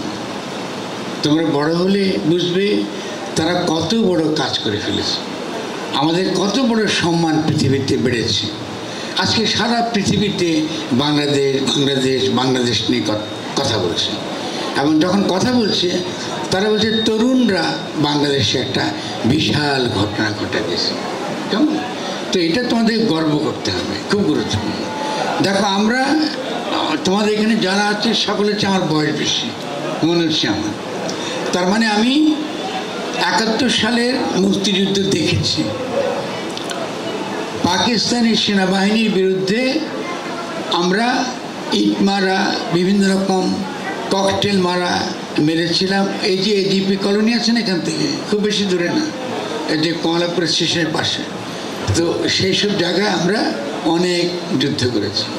এবং যুদ্ধের সময় এইখান দিয়ে, এখন তো বিল্ডিং হয়ে গেছে বুঝতে পারবে না, এই ধানক্ষেত দিয়ে আমরা অস্ত্র নিয়েছি ঢাকা শহরে। কেমন? এই জায়গাগুলোতে সশস্ত্র সংগ্রাম যখন ছিল, অস্ত্র নিয়ে আমরা যুদ্ধ করেছি। তো এই যে যুদ্ধ করেছি, যুদ্ধ করে আমরা কি পেয়েছি? আমাদের একটা দেশ পেয়েছি, ঠিক না? আমাদের একটা দেশ পেয়েছি। আচ্ছা, এখন আমাদেরকে ভাবতে হবে এবার কি পেয়েছি, ভাবে কি পেতে যাচ্ছি বা কে চাইছি। কেমন? এবার কিন্তু পেতে যাচ্ছি আমরা, এটাকে বলে রাষ্ট্র। দেশ রাষ্ট্র। আগে দেশ পেয়েছিলাম কিন্তু রাষ্ট্র গঠন করতে পারি নাই। এটা কি বোঝা যাচ্ছে? দেশ পেয়েছিলাম, রাষ্ট্র গঠন করতে পারি নাই। এখন আমরা কি করব? রাষ্ট্র গঠন করব, বানাবো। আমাদের ঘর ছিল না, ঘরটা আমরা আগে বানাবো। জমি ছিল শুধু, ঘর ছিল না, তাহলে ঘরটা আমরা বানাবো। এই জন্য এটা হলো গঠন। গঠন কথাটা খুব গুরুত্বপূর্ণ। তোমরা অনেক সময় দেখবা যে আমরা সংবিধান বলি সকলে, তো আমরা কিন্তু সংবিধান বলছি না, বারবারই বলছি আমরা সংবিধান শব্দটা চাই না। সংবিধান হলো আইন। আইন মানে আমি তোমাকে শাসন করতে চাই, তাই আইন। তোমাকে আমি শাসন করতে চাই, আইন। আমি হলাম শাসক, আমি শাসক, আমি তোমাকে শাসন করব, তাই আইন লাগে, তাই সংবিধান লাগে। তো আমরা এই সংবিধান চাই না, আমরা নিজেদেরকে নিজে গঠন করতে চাই। কীরকম? আমরা কিভাবে চলবো, আমাদের দেশের আইন কি হবে, আমাদের দেশের শিক্ষা ব্যবস্থা কেমন হবে, আমরা কি পড়ব, আমাদের ইতিহাস কি হবে, আমাদের স্মৃতি কি, আমাদের ধর্ম কি। বিভিন্ন রকম ধর্ম আছে, তার মধ্যে ইসলাম আছে, বিভিন্ন রকম ধর্ম আছে, হিন্দু ধর্ম আছে, জৈন, বৌদ্ধ, এখানে বৌদ্ধরা আছেন। সবাই মিলে যারা আমরা একসঙ্গে থাকতে পারি, একসঙ্গে থাকতে পারি, এবং এই যে একসঙ্গে থাকতে পারা, এটাকে বলে জনগোষ্ঠী। ওই যে বলছে ভাইয়া, এটা মনে রাখতে হবে, শব্দগুলো খুব গুরুত্বপূর্ণ। রাজনৈতিক জনগোষ্ঠী। কেমন? রাজনৈতিক জনগোষ্ঠী। আর আরেকটা কি শব্দ ছিল? নাগরিক। আমরা নাগরিকতা এখন বলছি না, কারণ এখন তো আমরা রাষ্ট্র বানাই না, নাগরিক করতে হবে। আগে বানাবো, তারপর নাগরিক হবে। কিন্তু রাজনৈতিক জনগোষ্ঠী মানে আমরা সিদ্ধান্ত নিয়েছি এখন যে আমরা একটা রাষ্ট্র বানাবো। কেমন? আমি যারা এখানে শ্রদ্ধাভাজন যারা বড়রা আছেন, স্যার আছেন, আমি ইচ্ছা করি বাচ্চাদেরকে অ্যাড্রেস করে বলছি যাতে ওরা এখানে এসছে যেন আমাদের কথা বুঝতে পারে, সহজ করে বোঝাবার চেষ্টা করছে। আমরা যে কোনো সময় আবার আসতে পারবো, কথা বলতে পারবো, মানে পড়ছেন আমার লেখা, এবং কোনো প্রশ্ন থাকলে আমরা কথা বলতে পারবো। কিন্তু আমি খুব খুশি হব যদি আমার কথা তোমরা একটু মনে রাখো, এবং বাসায় গিয়ে কিছু কিছু শব্দ খাতায় লিখে রাখো। তাহলে খুব তাড়াতাড়ি দেখবা যে তোমার চিন্তা অনেক অগ্রসর হচ্ছে, একদিন অনেক বড় নেতা হতে পারবা, লোকে তোমাদেরকে সম্মান করবে। কেমন? আমরা অবদান রাখতে পারবো। তাহলে কি শিখছি আমরা? যে দেশ এবং রাষ্ট্র এক কথা না। 72 সালে আমরা কি পেয়েছি? দেশ পেয়েছি, রাষ্ট্র পাই নাই, কারণ আমরা রাষ্ট্র গঠন করতে পারিনি। রাষ্ট্র কি করে গঠন করে?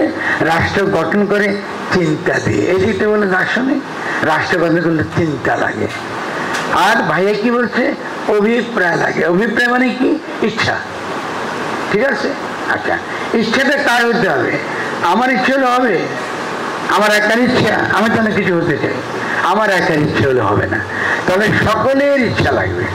আচ্ছা, এখন থেকে আমরা ধরো তোমাদেরকে বসিয়ে দেই এবং বলি যে তোমরা কি ধরনের একটা রাষ্ট্র চাও, কি ধরনের রাষ্ট্র চাইলে তোমরা খুশি হবা, তোমরা মনে করবা তোমার মনের যে ইচ্ছা আছে সে মনের ইচ্ছাটা সেই রাষ্ট্রে বাস্তবায়িত হবে। তোমরা কি পারবা? পারবা না? পারবি কিনা? আলাপ আলোচনা করতে পারবেন না? বসে কথা বলতে পারবে, এই তুই কি চাস? বলতে পারি না কি আমি জলপা খেতে চাই, কি আমি কামরাঙা খেতে চাই, এটা নাকি আমি ইঞ্জিনিয়ার হতে চাই, আমি বড় বিজ্ঞানী হতে চাই, আমি বড় দার্শনিক হতে চাই, এটা হতে পারে না আমার। বা আমি এমন কোনো রাষ্ট্র চাই না যেখানে রাষ্ট্র গুলি করে মারে পুলিশ, বা আমি এমন একটা রাষ্ট্র চাই যেখানে পুলিশই থাকবে না। এরকম রাষ্ট্র সম্ভব কি? পুলিশ থাকবে না, এরকম রাষ্ট্র সম্ভব? অবশ্যই সম্ভব। পুলিশ দিয়ে কি করবো আমি? পুলিশ দিয়ে কি করবো আমি? আমরা নিয়ম মানতে পারি না। ভেতরে যদি পুলিশ থাকে, বাড়ি পুলিশ লাগবে? আমার ভেতরে পুলিশ আছে, আমার বাবা বলে এটা করবি না, মা বলে এটা করবি না, আমরা মায়ের কথা শুনি না, আমরা স্যারের কথা শুনি না, তাহলে পুলিশ দিয়ে কি করবো আমি? যে তাহলে আমরা এমন একটা রাষ্ট্র চাই যেখানে পুলিশ খুব কম থাকবে, হতে পারে না এটা? আচ্ছা, আমরা একটা রাষ্ট্র চাই যেখানে পুলিশ থাকবে, কিন্তু পুলিশ থাকবে আমাদের এই এলাকার জনগণের অধীন, স্যারের কথা শুনতে হবে, এরকম হতে পারে না? পারে? যে পুলিশ চাই, পুলিশ কারোর কথা শুনবে না, এলাকার নিরাপত্তা দেবে, আর আমাদের স্যারের কথা শুনতে হবে। এরকম সুন্দর হবে রাষ্ট্র একটা, কোনো মারপিট নাই, কিছু নাই, নিয়ম করছি, কিছু করছি, কিন্তু পুলিশ নাই, আর দুর্দান্ত রাষ্ট্র। তাহলে এই ধরনের যে রাষ্ট্রের কল্পনা আমি এখন করলাম, এটা অনেক উন্নত রাষ্ট্র। তারা চিন্তার দিক থেকে উন্নত। কেন? তারা অযথা ঝগড়া বিবাদ করে না। আচ্ছা, ধরো আমি একটা রাষ্ট্র চাই, আমার মধ্যে একটা বিবাদ হয়ে ঝগড়া হলো, আমাকে ঘুষি দিল আমার একটা বন্ধু, আমার নাক কেটে গেছে, তো আমি যদি আদালতে যাই তো আমার মেলা উকিল লাগবে, ডাক্তার লাগবে, উকিলরা বড় বড় প্রকল্প বই নিয়ে এনে দেখাতে তারা অনেক কিছু জানে, আর আমাকে লক্ষ লক্ষ টাকা খরচ হবে। আর আমরা যদি বলি আমরা এটা চাই না এরকম বড় আদালত, আমরা তো একটা সালিশ হয়ে যাক, আগে বসে আমরা আদালত বসালাম, এখানেই বসালাম, বললাম যে ঘুষি মারছে ওকে বললাম তুমি কেন ঘুষি মারছো, আরেকজন তখন বলবে সাক্ষী এই এই দেখছি, এই কারণে দেখছি, ঠিক আছে, এবং আমরা নিজেরা আলাপ আলোচনা করে এইখানেই শেষ করে ফেললাম, আদালতে আর গেলাম না, এখানেই আদালত বসিয়ে দিলাম, এই স্কুলের মধ্যে আদালত বসিয়ে দিলাম, বড় বড় আদালত আর লাগলো না। এটা কি ভালো ভালো রাষ্ট্র হবে না এটা? নাকি কি হবে? ভালো হবে। বল তার মানে আমাদের মধ্যে মারামারি কমে যাবে, ঠিক আছে না? তাহলে এই যে তোমাদেরকে ছোট ছোট ধারণা দিচ্ছি, এটা কি বলে অভিপ্রায়। ওই যে বললো না, অভিপ্রায় মানে ইচ্ছা। আমরা কি ধরনের রাষ্ট্র চাই সেটা ইচ্ছা। তাহলে ইচ্ছা প্রকাশ করা এবং সেই ইচ্ছাটা সকলে মিলে আলোচনা করা, এটা খুব খুব খুব গুরুত্বপূর্ণ। এখন আমরা ওই জায়গায় আছি, আমরা এখন যে স্তরে আছি, শেখ হাসিনা নাই, উনি পালিয়ে গেছেন, ঠিক আছে না, এবং তার পুলিশও নাই, তার সেনাবাহিনী এখন নাই, ঠিক আছে। যদি আমরা বলি আমরা একটা রাষ্ট্র চাই, আমরা একটা রাষ্ট্র চাই যেখানে আমার যখন বয়স 16 বছর হবে বা 18 বছর হবে, তখন 18 বছর থেকে 20 বছর আমাকে বাধ্যতামূলক সেনাবাহিনীতে থাকতে হবে দেশ রক্ষার জন্য।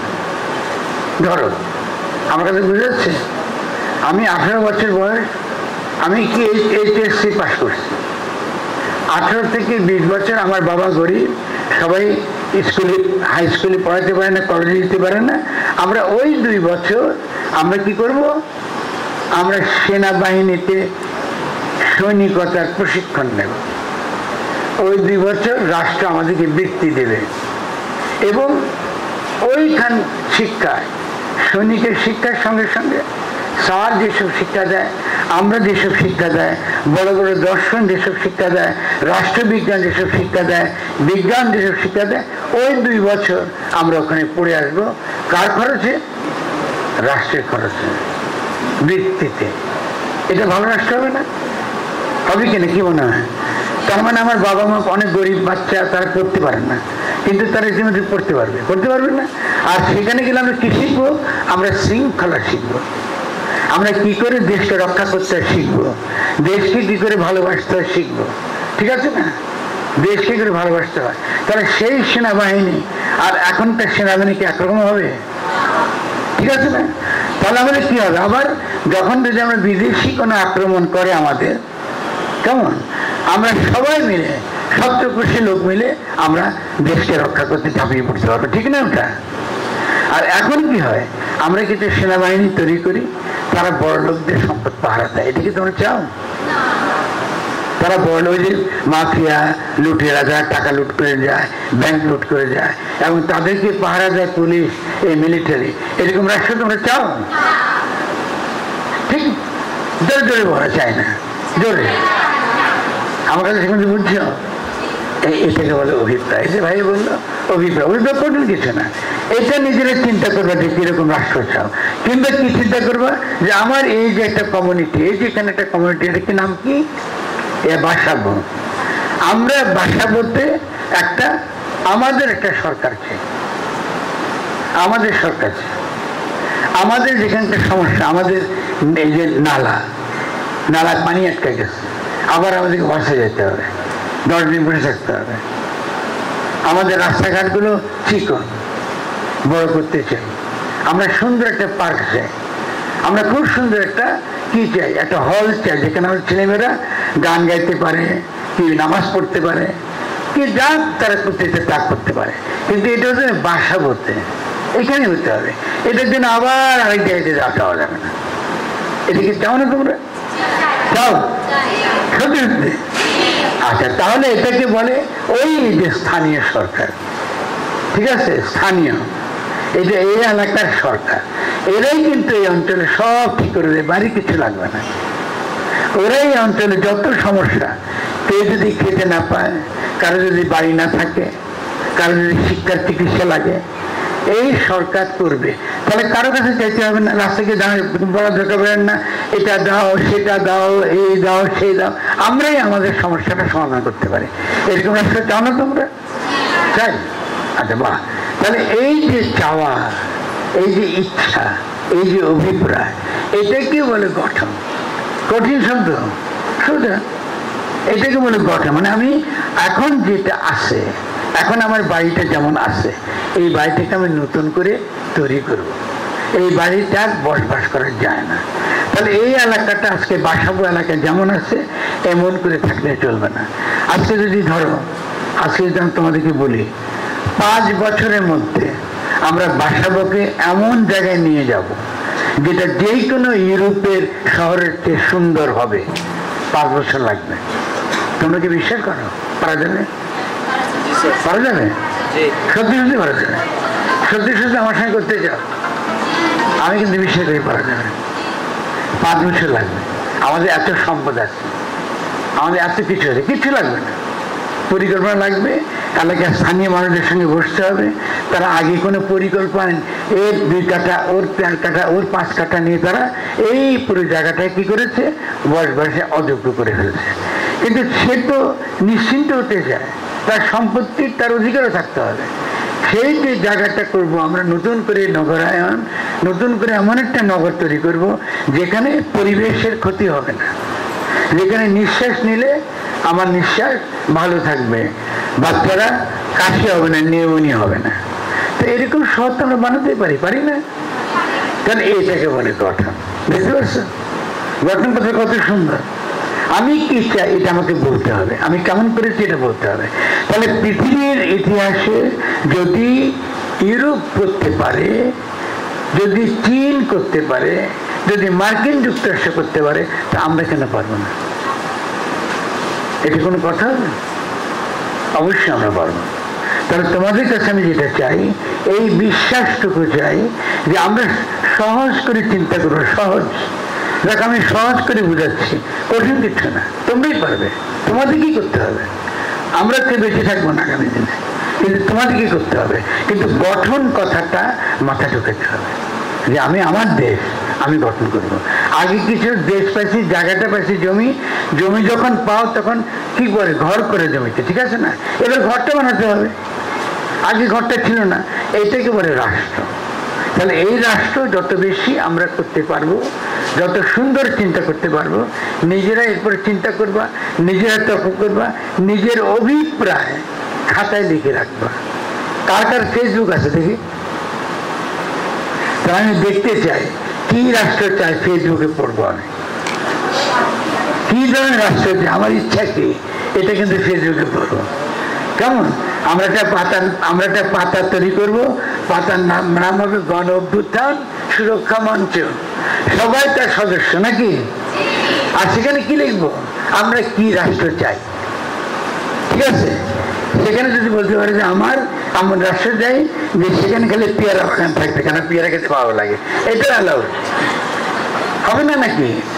আমাদের মধ্যে তো অনেকে পেয়ারা খেতে চায়, এখানে নিশ্চয়ই পেয়ারা বাগান থাকতে হবে। তবে তাহলে খাবে কি? তার পেয়ারা বাগান লাগবে, তার আরো কত তেঁতুল গাছ লাগবে না? তেঁতুল গাছ আর লাগবে। তাহলে এই সবই কিন্তু রাষ্ট্র, মনে রাখতে হবে। কেমন? আমাদের পুরনো আমলে আমাদের বাংলাদেশ খুব সমৃদ্ধ ছিল, খুব সমৃদ্ধ। আমরা বলতাম প্রাণের বৈচিত্র্য ছিল, বিভিন্ন জাতের গাছ, বিভিন্ন জাতের ধান, বিভিন্ন জাতের ফল আমাদের দেশে ছিল। সারা দুনিয়াতে যত গাছপালা দেখো তার অধিকাংশ গাছপালা আমাদের দেশ থেকে গেছে। এটা কি তোমরা জানো? জানো না? আচ্ছা, আমাদের দেশে কত রকম জাতের ধান ছিল কে কে জানে? ধানের জাত কত রকম ছিল বাংলাদেশে? জানি না। 110টা, 15,000। আচ্ছা, তোমরা যদি দেখতে চাও স্যারকে বলবো নিয়ে যেতে বেড়াতে, আমার কাছে 2,500 জাতের ধান আছে। 2,500। কেন রেখেছি? কারণ ওরা আমাদের সম্পদ। তেল যেমন সম্পদ, প্রাণও সম্পদ। ওরা করে কি, আমাদের কাছ থেকে এই ধান নিয়ে যায় বিদেশিরা, নিয়ে গিয়ে ওরা আরেকটা গাছ বানায় তারা আবার আমাদের এখানে দেয় বিক্রি করে। আমাদেরই ধান, আমাদেরকে বেশি ধান কিনতে হয়। এটার নাম হলো হাইব্রিড।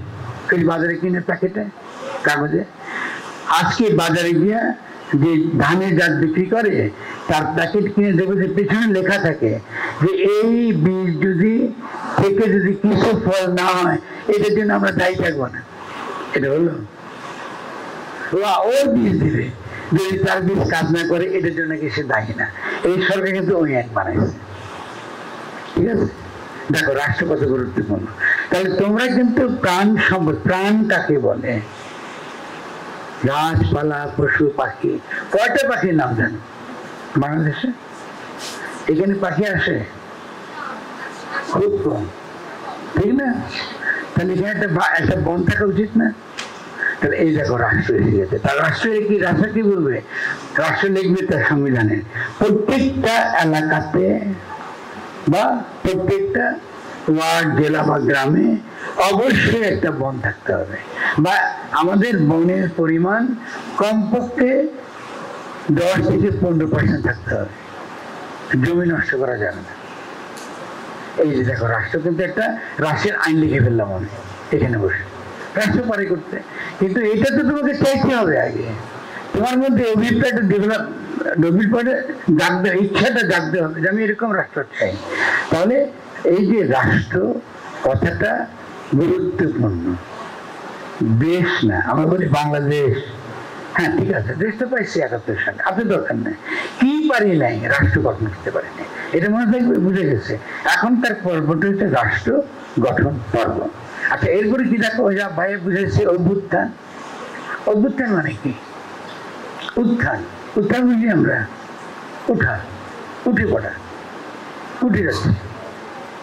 অভ্যুত্থান মানে ওই যে বীজ গজায়, বীজের মতন করে একটা বীজ থেকে আসলে গাছটা হঠাৎ করে লাফায় পাতা ছেড়ে দেয়, তো অভ্যুত্থান ওটাই। হঠাৎ করে জনগণ একদিন পর্যন্ত তাদেরকে দেখা যায় নাই।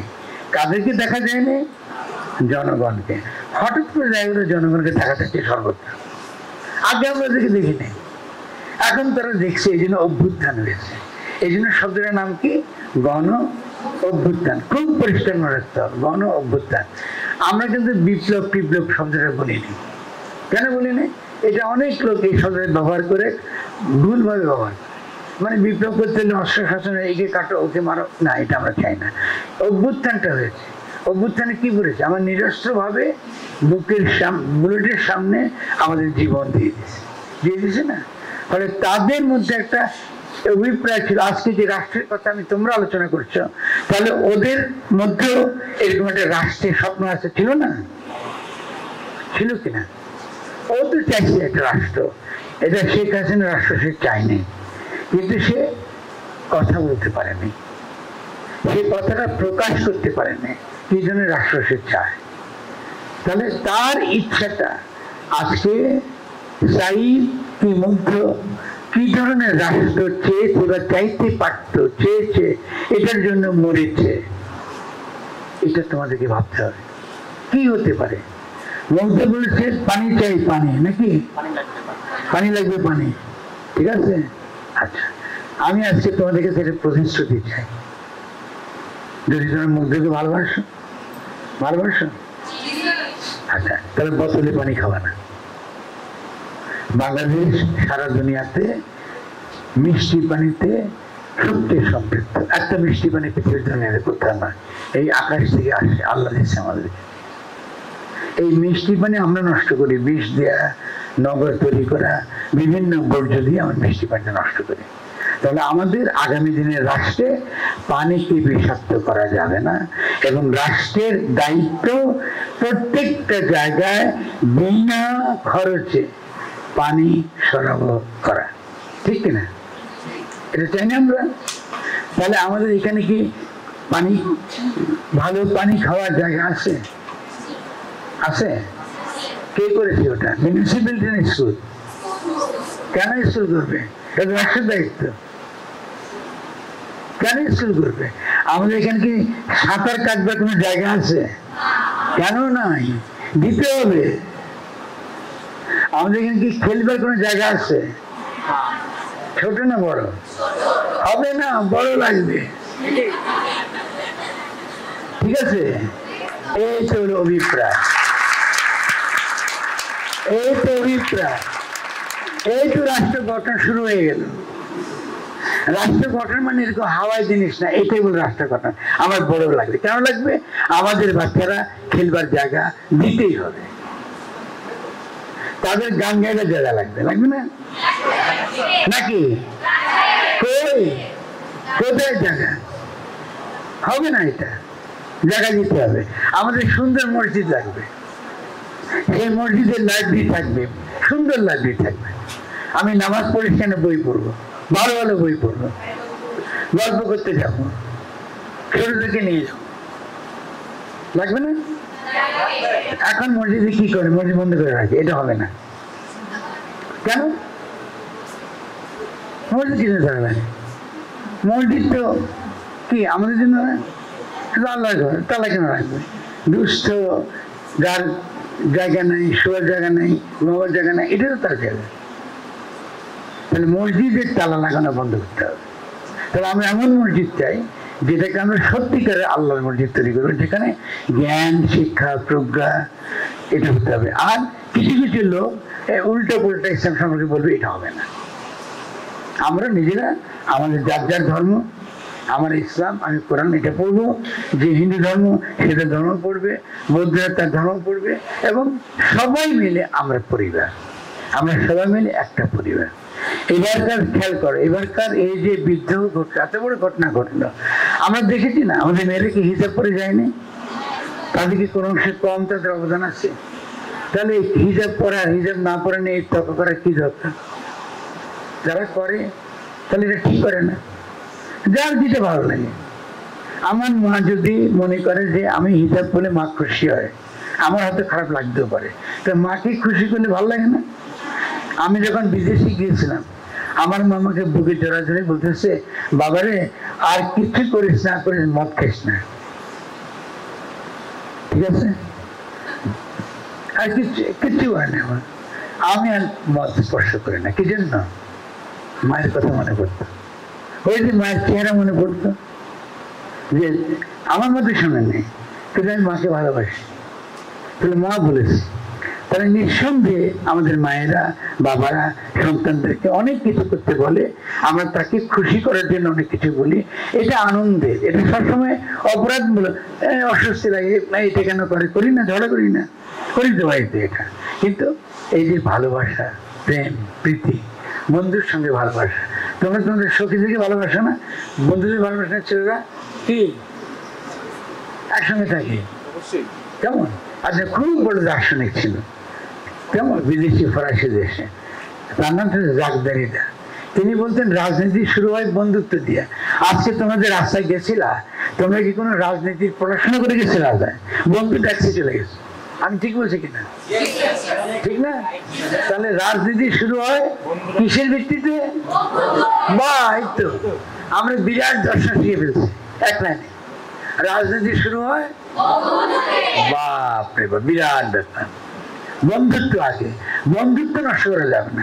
বন্ধুত্বের দুইটা কিল ঘুষি দেওয়া যায়, ঝগড়া করা যায়, তারপরে কি বলা যায়? এটা করা যায়, কি বলি আমরা? আড়ি আড়ি আড়ি। তারপরে কি বলি? আবার একসঙ্গে হয়ে যায়, হয়ে যায় না? তাহলে বন্ধুর সঙ্গে আড়ি হয়, তর্ক হয়, কিন্তু আমরা এক। আবার বন্ধুত্ব ছাড়া রাজনীতি হয় না। রাজনীতির আগে হয় বন্ধুত্ব। কেউ কি দর্শন পড়ে রাজনীতি কয়েক দফা পড়ে হয়, দল করে? যারা দল করে, দল, এই এখনকার যে রাজনৈতিক দল, এটা কিন্তু করে গুন্ডামের জন্য। এগুলিকে রাজনৈতিক দল বলে না। রাজনৈতিক দল সবসময় বন্ধুত্বের থেকে ভিত্তি হয়। এবং বন্ধুরা কি করে? তারপরে ওদের যে ইচ্ছা যে আমার এই এলাকাতে একটা সুন্দর খেলার মাঠ লাগবে, আমার এই এলাকাতে একটা এমন একটা সুন্দর হলঘর লাগবে যেখানে আমরা গান গাইতে পারি, ছেলেমেয়েরা আসতে পারি। আমার এখানে এমন একটা কি লাগবে? লাইব্রেরি লাগবে, যেটা খুব সমৃদ্ধ, খুব রিচ, বিভিন্ন দেশের বইপত্র আসবে এবং জ্ঞানী ব্যক্তিরা ছেলেদের বাচ্চাদের সঙ্গে বসে বসে গল্প করবে, সহজ করে বুঝাবে। কঠিন কঠিন বই পড়তে অনেক সময় লাগে, সহজ করে তোরা বুঝাবে। এরকম চাও না? আচ্ছা, অনেক মোটা মোটা দর্শনের বই তোমাদের যে এটা পড়তে তো অনেক কঠিন, ভয় লাগে, তো সহজ করে ধরা দিলে পড়তে মজা লাগবে। তাহলে স্কুলেও এইরকম পড়বার জ্ঞান চর্চার ক্ষেত্র লাগবে। তোমরা যখন বিদেশে যাবা, তোমরা দেখবা তাদের হাই স্কুলগুলোতে তারা এমন সব বই বাচ্চাদেরকে পড়ায়, প্রথম থেকে তারা পড়ায়, যাতে তারা কি হয়? শাসক হয়। শাসক, গোলাম হয় না, শাসক হয়। ওরা কিন্তু দুনিয়া শাসন করতে পারে কেন? কারণ তারা যেইভাবে পড়ে, যে শিক্ষা তারা পায়, এটা শাসক হওয়ার শিক্ষা। ওদের দেশে সারা দুনিয়াতে তারা শাসক হওয়ার শিক্ষা। আর আমরা যে শিক্ষা পদ্ধতি এখন ব্যবহার করি, এটা কিন্তু ওদের শিক্ষা, ওদেরটাই পড়ি। যে শিক্ষা আমরা পড়ি, আমরা কিন্তু ওদের গোলাম হওয়ার জন্য শিক্ষা পড়ি, ওদের গোলাম হওয়ার জন্য আমি পড়ি। আমাদের শিক্ষা ব্যবস্থা ওদের বিদেশিদের গোলাম হওয়ার জন্য, হওয়ার কারণে আমরা আমাদের দেশের ইতিহাস জানি না। ওই যে ভাই বললো সিরাজ আজম খানের নাম জানি না, যে কোনো লোকে। আর কত আমাদের নেতারা আছেন, কত জ্ঞানী পুরুষ আছেন, কত বড় বড় মানুষ আছেন, কিন্তু তাদের নাম আমরা জানি না। এটা তো হবে না। রাষ্ট্র গঠন মানে আমাদেরই যারা বিভিন্নভাবে আমাদের সমাজে, আমাদের ইতিহাসে অবদান রেখেছেন, দোষ ত্রুটি সহ তারা আমাদেরই নেতা। তাদেরকে পড়বো, তাদের ভুলগুলো বাদ দেব, তাদের ভালোটা আমরা গ্রহণ করবো। এই যে ইতিহাস, এটাকে বলে গঠন। এটা মনে থাকবে, ইতিহাস মানে অতীতেরটা পড়া, যা সত্য তাই পড়া, এবং তার ভুল ত্রুটি সব পড়া। ভুলটা থেকে শিখবো আর ভালোটা গ্রহণ করবো, ভুলটা থেকে শিখবো আর ভালোটা থেকে গ্রহণ করবো, এটাকে বলে ইতিহাস। তাহলে এটাও কিন্তু রাষ্ট্র গঠনের একটা প্রক্রিয়া। ঠিক আছে তো? তাহলে আমি আর কথা বাড়াবো না, অনেক কথা বলেছি, ঠিক না? আমি তো কথা বলে সারাদিন কথা বলতে পারি, কথা শেষ হবে না। কিন্তু আমি এরপরে আবার আসবো। ইতিমধ্যে আমি জানতে চাইবো অভিপ্রায়কে, স্যারকে আমি দায়িত্ব দিয়ে গেলাম।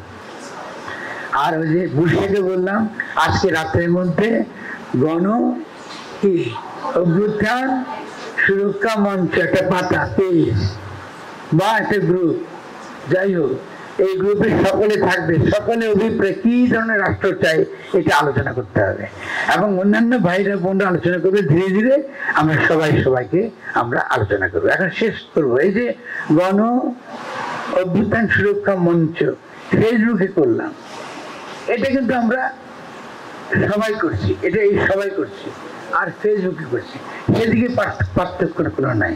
কিন্তু যদি আমরা রাষ্ট্র গঠনের দিক থেকে তাকাই, যে আগামী দিনে রাষ্ট্রটা বানাবো কি করে, সকলের ইচ্ছার ভিত্তিতে এই রাষ্ট্রটা কি করে বানাবো, কেমন বানাতে গেলে এই যে আলাপ আলোচনা, সেটা এখানে হোক কিংবা ফেসবুকে হোক, এটাকে বলে কেমন আইনের ভাষায়, এটাকে বলে কনস্টিটিউশনাল কাউন্সিল।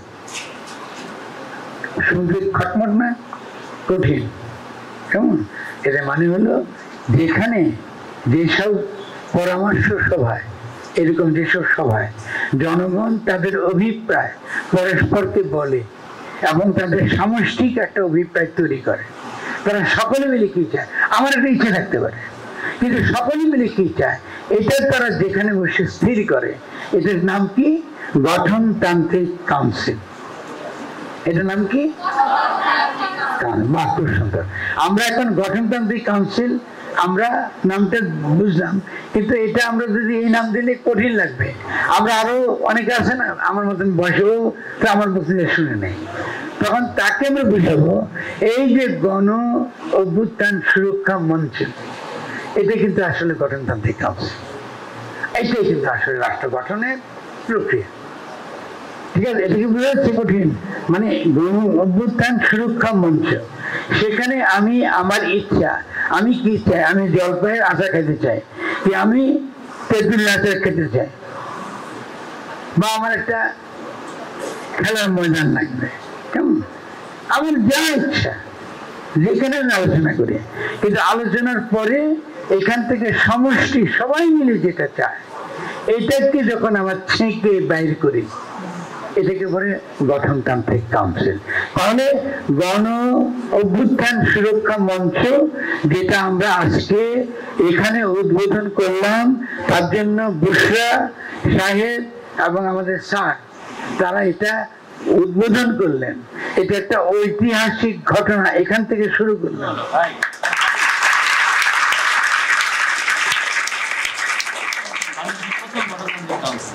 বাংলাদেশের প্রথম গঠনতান্ত্রিক কাউন্সিল।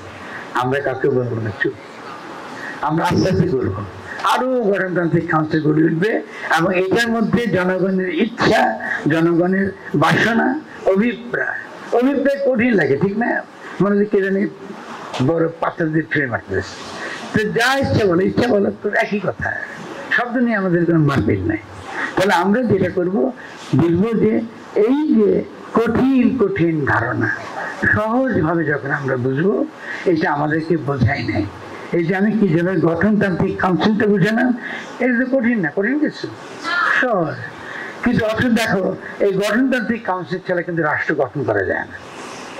জনগণের অভিপ্রায়টা শুনতে হবে এবং ধীরে ধীরে তাকে একটা সারমর্ম করে, যারা পণ্ডিত, যারা এটা ভালো বুঝেন, তারা দেখবে আচ্ছা আচ্ছা এই যে গণ অভ্যুত্থান কি সুরক্ষা মঞ্চ, ওরা কি বলে, ওরা পড়ে পড়ে দেখবে এটা একটা সারমর্ম, তারা শুনবে, জনগণ এটা চায়। তাহলে জনগণ রাষ্ট্র গঠন করে। আমার সঙ্গে সঙ্গে বলো, জনগণ রাষ্ট্র গঠন করে, আর কেউ করে না। এবং আমাদের সঙ্গে পরামর্শ ছাড়া কোন রাষ্ট্র আমরা মানব না। বাস, আজকে থেকে আমরা গণ অভ্যুত্থান সুরক্ষা মঞ্চ অথবা কি গঠনতান্ত্রিক কাউন্সিল গঠন করার শুরু হলো ঐতিহাসিক ভাবে। সকলকে অনেক ধন্যবাদ। ঠিক আছে,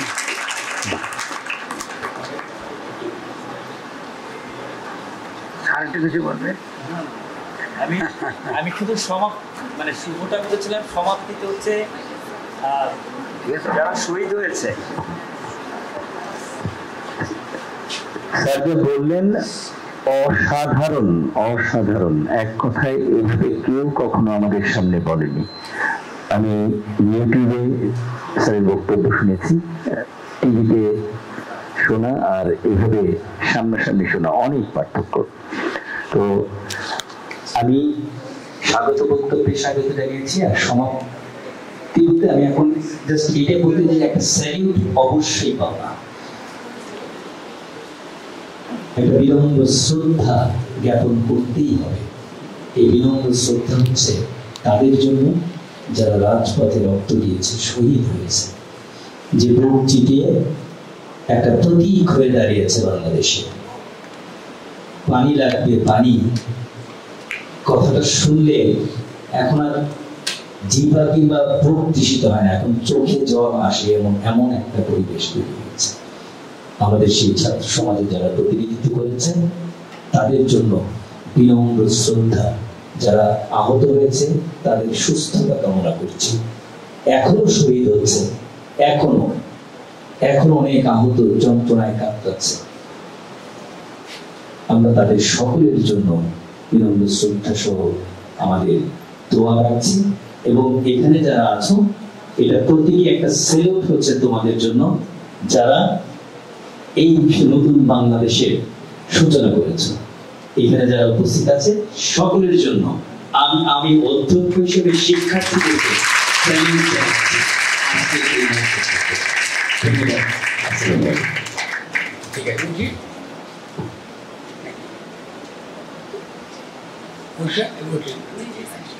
একটা করে যেন লাইব্রেরি থাকে এবং ছোট বাচ্চারা যেন খেলার জন্য একটা বড় মাঠ করে পায়।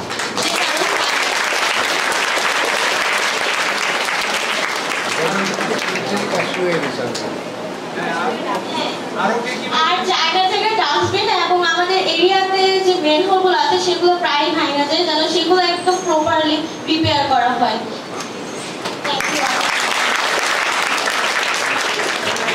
আমার ইচ্ছাটা হচ্ছে, আমি চাই এমন একটা সরকার হবে যেখানে আমি দাঁড়িয়ে চিন্তা করব যে আমি চাইলে একদিন বাংলাদেশের প্রধানমন্ত্রী হতে পারবো, রাষ্ট্রপতি হতে পারবো। আমি জনগণের কাছে আমার কথাগুলো বলতে পারবো, যাতে আমাদের রাষ্ট্র পরিচালনাগুলো পারিবারিক না হয়ে যায় এবং পরিবার কেন্দ্রিক থেকে যেন আমরা বের হয়ে আসতে পারি। আরেকটা বেদনার কথা বলি, আমাদের দেশে আগে এবারে পরিচালিত হয়েছে, আমাদের দেশে নির্বাচনের সময় যে ব্যক্তির কথা হয়তো অনেকে বলে না, সুরঞ্জিত সেনগুপ্ত, সেই মানুষটা হয়তো আওয়ামী লীগের রাজনীতি করেছে, একসময় বিরোধী দলের রাজনীতি করেছে, কিন্তু সেই মানুষটা বাংলাদেশের প্রধানমন্ত্রী হতে পারে না এই পরিবারতন্ত্রের কারণে। আমি চাই এই পরিবারতন্ত্রে যাতে বিলুপ্তি ঘটে। ধন্যবাদ।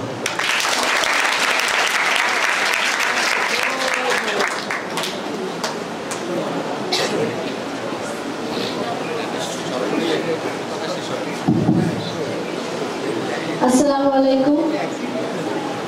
আমাদের বাংলাদেশে আমরা দুই রকমের জাতি আমরা পড়ছি, কিন্তু যে ক্ষুদ্র নিগোষ্ঠীরা আছে রাঙামাটির ওইখানে, আর এখানে আমরা বাঙালিরা। গত কয়েক বছরে বিভিন্ন রকমের মানুষের জন্য, ফেসিবাদী কিছু মানুষের জন্য, শেখ হাসিনা সরকারের কিছু মানুষের জন্য, ওদের মধ্যে মানে আদিবাসীদের মধ্যে আর বাঙালিদের মধ্যে কিন্তু একটা মানে বর্ডারের মতো তৈরি হয়েছে। আমাদের মধ্যে মিল আসে না। ওরা আমাদেরকে একভাবে ভুল বুঝে, আমরা ওদেরকে একভাবে ভুল বুঝি। আমরা চাই এই বর্ডারটা যাতে সরে যায়, দুই জাতি যাতে একসঙ্গে মানে মিলিত হয়ে একটা সুন্দর সুশৃঙ্খল বাংলাদেশ করতে পারে। এটাই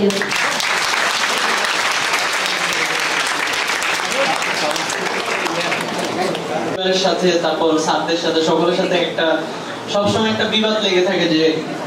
যে বিষয়টা নিয়ে বিবাদ লেগে থাকে ওইটা আমি বলি যে আমি আমার সিএফ মেম্বারদের সবসময় একটা কথা বলি যে যেখানে অন্যায় দেখবা সেই অন্যায়টা যেই করুক না কেন, হয়তো বা আমাদের স্বজন সারি করুক বা আপনি করুন বা আমি বা করি, সে অন্যায়টা করার পর আমি তাদেরকে সবসময় শিখেছি তোমরা কখনো চুপ করে থাকবে না, সে যেই হোক না কেন। হ্যাঁ, তোমার মনে হয়তো চলতেছে এই মানুষটা আমার থেকে বড়, হ্যাঁ আমার ওর প্রতি সম্মান দেখানো উচিত, বাট আমি আসলে এটা বিপক্ষে। কারণ ওরা আমার মায়া হচ্ছে একজন টিচার, এন্ড আম্মু সবসময় বলে যে কোনো টিচারের ব্যাপারে কখনো কোনো খারাপ উক্তি করবে না। তো আমার সাথে আম্মু সবসময় ঝগড়া লাগে, আচ্ছা আম্মু, একটা টিচার যখন 10টা বছর কোনো স্টুডেন্টদের সাথে বা কোনো প্রতিষ্ঠানের সাথে অন্যায় করেই আসে, আমরা কি তখনও তার সম্মানের কথাই চিন্তা করবো, নাকি এই ব্যাপারে কোনো ভাবে প্রতিবাদ জানাবো? আমার স্যারদের কাছে এই কোশ্চেন, আমি কি ভুল দিকে আছি নাকি সঠিক দিকে আছি, শুধু আমাকে এইটুকু জানা আছে। Thank you.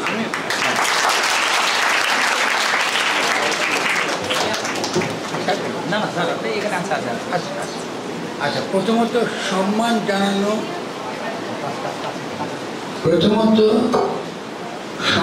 জানানো, আর অন্যায়ের প্রতিবাদ দুটো কিন্তু আলাদা।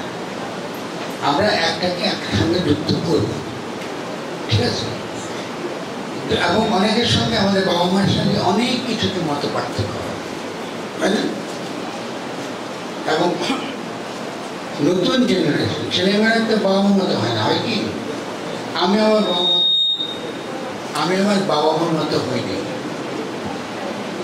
ঠিক আছে?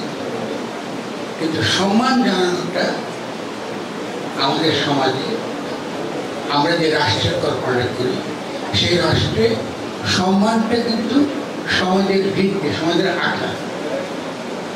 আঠা বুঝি। ও কোথায় গেল? চলে গেল। সম্মানটা হচ্ছে আঠা। তার আমি যতক্ষণ পর্যন্ত না অন্যায়টা তিনি বুঝতে না পারছেন, প্রতিবাদটা আমি জানাব। কিন্তু সম্মান বলতে প্র্যাকটিক্যালি যদি আমি বুঝে থাকি তোমাকে, তাকে খারাপ ভাষায় গালিগালাজ করা, বা তিনি একটা ভুল করেছেন বা বুঝতে পারছেন না, ওই ছোট ভুলের জন্য তার মহৎ কাজগুলোকে ক্ষুদ্র করা, হেয় করা, এইটা কি ভালো হবে? তাহলে তো আমরা একসঙ্গে থাকতে হবে নাকি? তাহলে তো আমরা একসাথে ভুল ত্রুটিটা শুধরাতে হবে। তো আমি সেই জন্য দুটোকে আলাদা করি। প্রথমত আমি মনে করি যে অন্যায়ের বিরুদ্ধে প্রতিবাদ করাটা অবশ্যই জরুরি। এটার মধ্যে ইফ নাই, এটার মধ্যে জরুরি নাই, কিন্তু কি করে আমি সে প্রতিবাদ করছি তার দ্বারা বোঝা যাবে যে আমি এই পুরো সমাজের অন্তর্গত নাকি বাইরে। আমার বাবা যদি অপরাধ অন্যায় করে তাহলে তাকে আমি কি করি? তাকে অবশ্যই আমি তাকে প্রতিবাদ জানাবো, কিন্তু তাকে আমি অসম্মান করার পক্ষপাত, ঠিক আছে না? আমি অসম্মান করার পক্ষপাত নেই। তাহলে এটা হচ্ছে যে আমি জানি না তোমার কাছে আমার যুক্তি মনে ভালো লাগছে কিনা।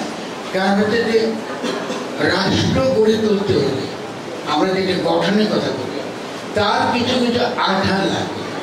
আঠা বুঝি তো, আঠা জোড়া দেওয়া, এইটা তৈরি হয় যখন আমরা কিছু নীতি নৈতিকতা, সম্মান, নিয়ম এগুলো মানি, ঠিক আছে? আমি যখন ছেলেবেলায় বড় হচ্ছিলাম, ছোট, আমাকে নোয়াখালীতে খুবই একটা ধর্মীয় পরিবেশে বড় হয়েছে, কিন্তু সেখানে কি হতো? সেখানে মায়েরা কিন্তু পর্দার মধ্যে থাকত, তারা তাদের পর্দার বাইরে বসতেন না, তাদের যে সীমানা উঠান বাইরে কি দেওয়া হচ্ছে একটা বেড়া থাকতো, তারা বাইরে বাইরে আসতেন, ঠিক আছে? আর আমরা ছেলেরা 16-17 বছর পর্যন্ত মায়ের অধীনে ছিলাম, বাবার অধীনে ছিলাম। তার মানে ঠিক আমি যদি কোনো খারাপ কাজ করতাম, আমার বাবা কখনো আমাকে মারত না, আমাকে শাসন করার অধিকার দিত আমার মাকে,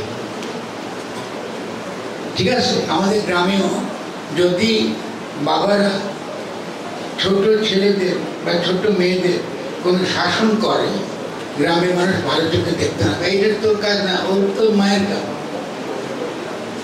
তাহলে তারা কি করছে? তারা কিছু প্রথাকে সম্মান করছে, কিন্তু সে প্রথাটি খুব ভালো তাও কিন্তু না। তার মানে মেয়েদেরকে শুধু একটা বেড়ার মধ্যে রাখাটাকে ভালো,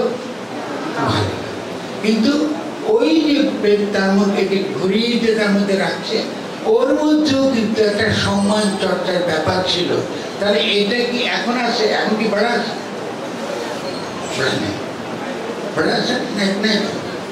আচ্ছা, তাহলে মা বাবা কি সেরকম সম্মান পায়? মেয়েদের কি সেরকম অধিকার আছে?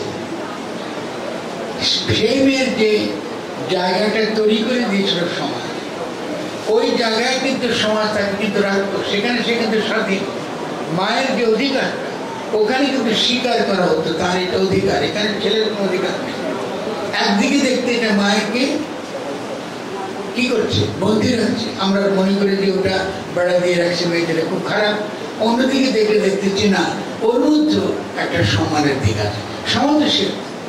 সমাজের মধ্যে সম্মান, এবং একই সঙ্গে আমরা যখন অপরাধ করি, কোনো অন্যায় করি, এবং তার বিরুদ্ধে প্রতিবাদ করা, এবং এটা করাটা গুরুত্বপূর্ণ। আমি বুঝতে পারছি না তোমাকে, আমরা দুটাকে মেলাবো, এই ব্যাপার। ঠিক আছে, ধন্যবাদ।